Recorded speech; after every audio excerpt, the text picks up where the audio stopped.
Hi everyone, welcome for this Infinity Kingdom video. I'm Panama Russia and we are going to have a look together to the new Lightning Immortal that have been dropped into the game, which is CaoCao. So obviously the first thing is that I don't want to be walking with a shoe around, that is for sure. Well, aside from that, I think he have a great skin. He really look like an emperor. He have style. Um, on the gallery, he is there. He has been there for a while. We always could see it, but he wasn't in the game.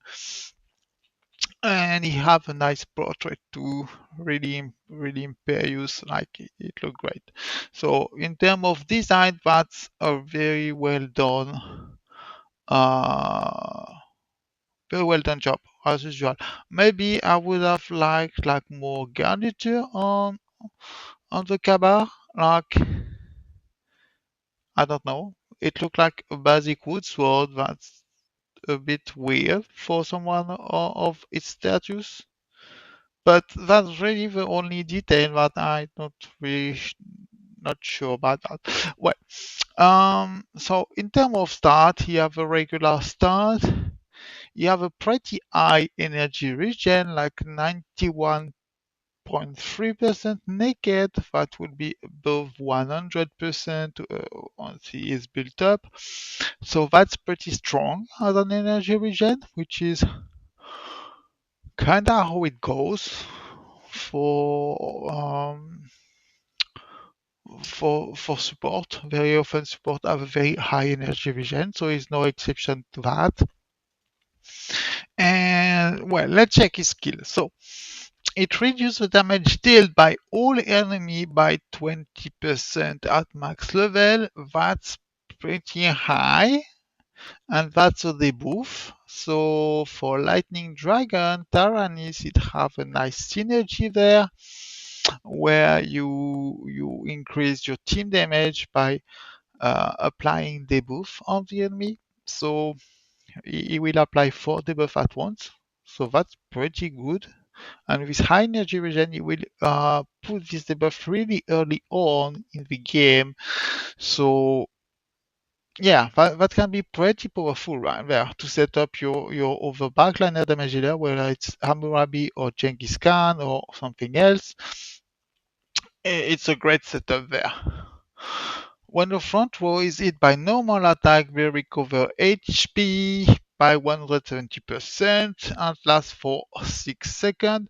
So I believe, as usual, we will have like exclusive artifact that will push it to 9 seconds, which will make it permanent as long as he is not controlled. He will just cycle through his skill again and again and again and keep both effects permanent as until he gets started.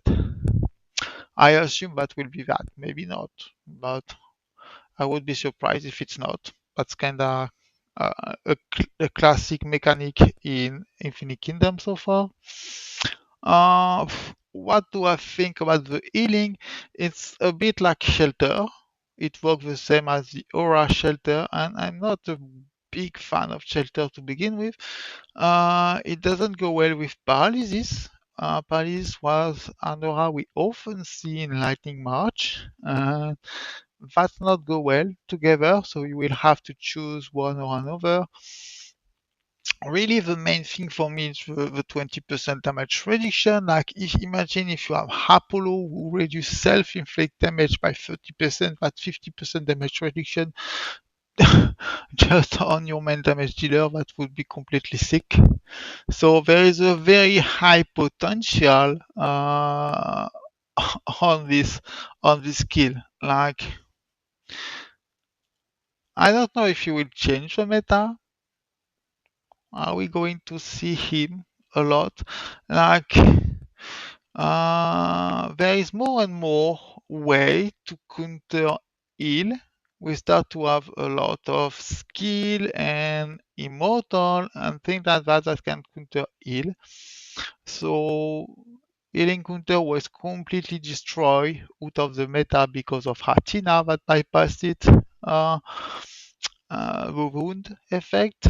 So now maybe we will start to have again a new meta where healing is not that highly valuable, which would nerf Fufei and Ninetale a little bit and would leave some space to over support like CaoCao as an example uh, who could make itself a spot. Like imagine a Yisun Shin CaoCao, like that's ton of damage reductions that would be applied and that would make your team really sturdy and not healing dependent, right? So as example, Apollo which reduced by 70% the heal, that would not be a big deal for that kind of setup. So we will see how he plays on the meta and how we will acquire him because aside from fourth Carnival so far, I haven't seen a way to get there, to get him. So I hope he will appear in the market and it won't be too hard to get. That way we could have some creativity from the community and see what people will be doing with this new tool at their disposal. So I hope you enjoyed the video and see you guys later. Bye bye.